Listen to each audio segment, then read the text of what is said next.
Tapi aku belum meninggalkan senjata. Aku tidak peduli soal tanggung jawab itu.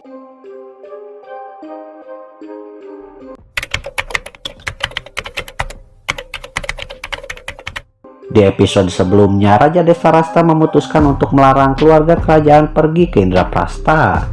Yang Raja maksud adalah Ibu Kunti yang dilarang menghadiri acara pengukuhan kerajaan. Atas peristiwa ini, Rusali pun memohon pada Raja Anggakarna untuk membujuk Duryodhana agar mengizinkannya pergi ke Indraprasta.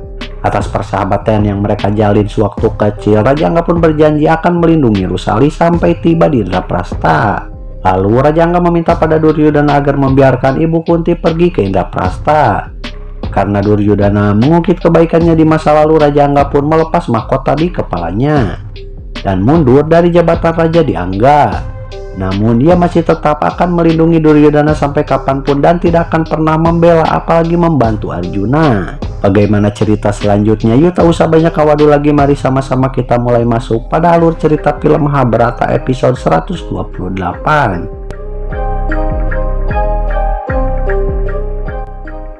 Ibu Kunti yang dilarang ke Indraprasta mulai menulis surat untuk anaknya. Ibu Kunti meminta agar Rusali jangan khawatir karena dirinya akan baik-baik saja.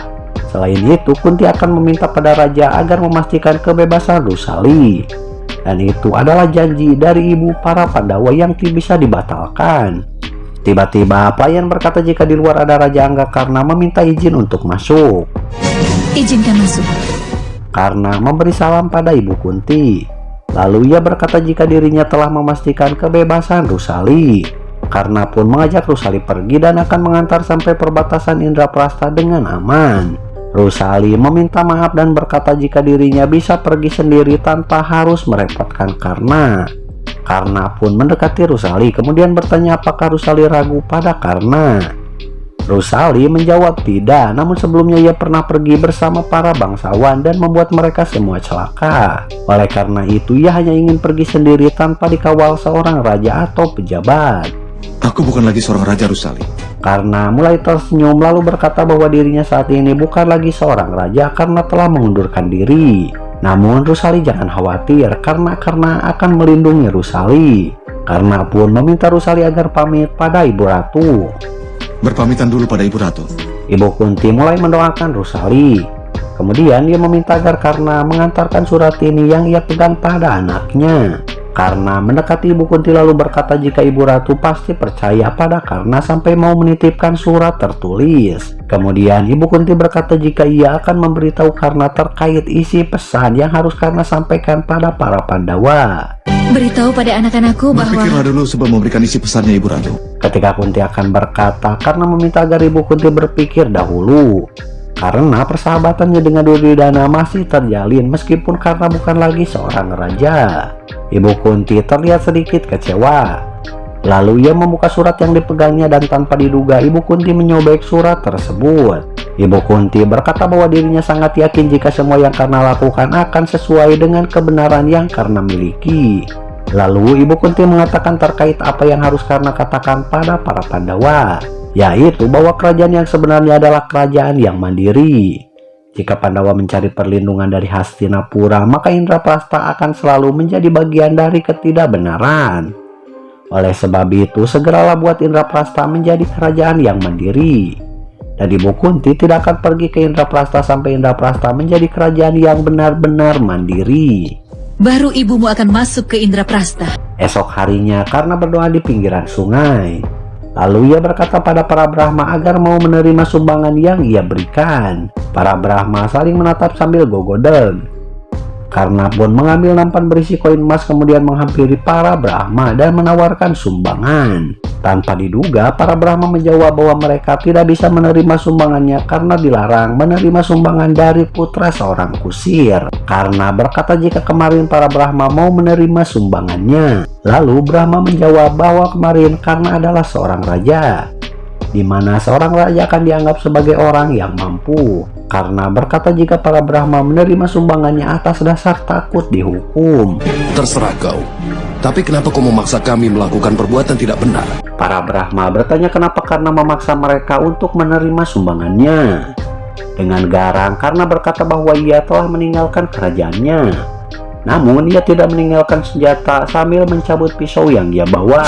Tapi aku belum meninggalkan senjata. Karena takut para Brahma akan menerima sumbangan dari Karna sambil mendoakan Karna. Namun tanpa diduga Karna malah menjatuhkan baki berisi koin emas sampai amburadul. Karna berkata bahwa doa yang diberikan karena rasa takut tidaklah ada artinya. Dan orang yang tidak berharga adalah orang yang memberikan doa tersebut. Karna pun mulai memasukkan kembali pisau yang ia pegang ke sarangkanya kemudian melangkah untuk pergi. Tiba-tiba Rusali meminta agar para Brahma menjernihkan keraguannya. Rusali bertanya apakah orang yang tidak mampu tidak dianggap secara keyakinan para Brahma. Para Brahma pun menjawab bahwa itu tergantung perbuatan masa lalu dari orang tersebut. Jika masa lalunya selalu menyakiti orang lain, maka saat ini orang itu akan menderita. Namun jika mampu bertahan, maka kehidupan berikutnya akan sangat luar biasa. Rusali bertanya apa yang akan para Brahma dapatkan di kehidupan berikutnya setelah menyakiti perasaan Karna. Para Brahma mulai pelongo tak bisa menjawab. Rusali pun melangkah mendekati Karna diiringi lagu India khas percintaan dan mereka pun selangkah untuk pergi ke Indraprastha. Di Indraprastha sendiri terlihat Bima uring-uringan Najong Guci saking sangat marah. Bima meminta agar Yudhishthira menegakkan keadilan. Karena tidak mengerti, Pancali bertanya apa yang membuat Bima sangat marah. Yang menjawab bukanlah Bima melainkan Nakula. Menurutnya bahwa Hastinapura telah membuat kebijakan agar tidak seorang pun hadir dalam acara pengukuhan kerajaan Indraprastha termasuk Ibu Kunti. Para Pandawa mulai geram mendengar kabar tersebut kecuali Yudhishthira yang masih tetap tenang. Sadewa berkata bahwa saat ini Hastinapura telah menjadi penjara bagi ibu mereka. Basudewa berkata jika pengukuhan kerajaan memerlukan izin dari seseorang.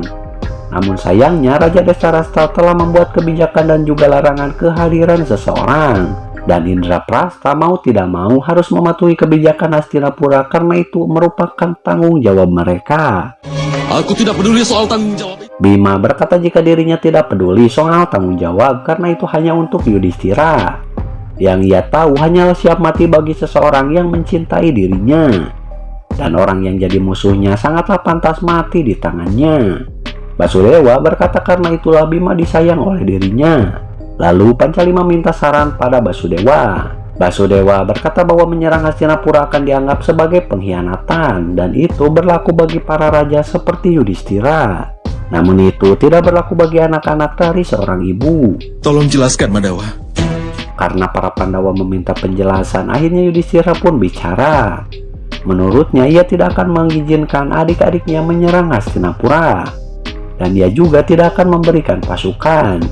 Namun adik-adiknya harus pergi ke Hastinapura untuk meminta raja mengizinkan ibunya datang di acara pengukuhan. Selain itu Yudhishthira tidak akan melarang mereka membawa senjata sebagai pembelaan diri. Para Pandawa merasa senang atas sinyal dari kakak mereka. Lalu Yudhishthira mengingatkan agar mereka jangan mengawali serangan. Jika sampai itu terjadi, maka Yudhishthira akan meninggalkan kerajaan Indraprastha. Beralih pada Rusali yang memanggil-manggil Karna. Rusali bertanya apakah Karna mau memaafkan dirinya. Karena sebelumnya Rusali berkata hal yang buruk yang berakibat Karna meninggalkan kerajaannya. Karna berkata jika Rusali tidak perlu meminta maaf. Karena sebenarnya Rusali justru telah membuka matanya. Karena itulah Karna merasa berhutang pada Rusali. Karna pun memuji Rusali karena di usianya yang begitu muda Rusali memiliki pengertian akan kebenaran dalam hidupnya. Itulah yang membuat Karna kagum pada Rusali yang mampu menunjukkan jalan yang tak bisa Karna lihat. Karna berkata bahwa siapapun yang bisa memiliki Rusali maka orang itu tidak akan pernah salah dalam jalannya. Siapapun yang pernah memilikimu dalam hidupnya. Rusali merasa sangat tersanjung hatinya. Bahkan ia hanya terdiam sambil suraseri memandangi punggung Karna yang mulai melanjutkan perjalanan.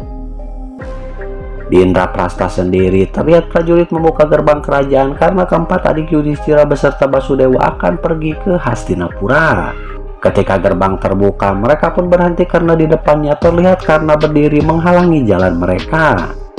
Bagaimana kelanjutan ceritanya? Nantikan cerita berikutnya di alur cerita Mahabharata episode 129.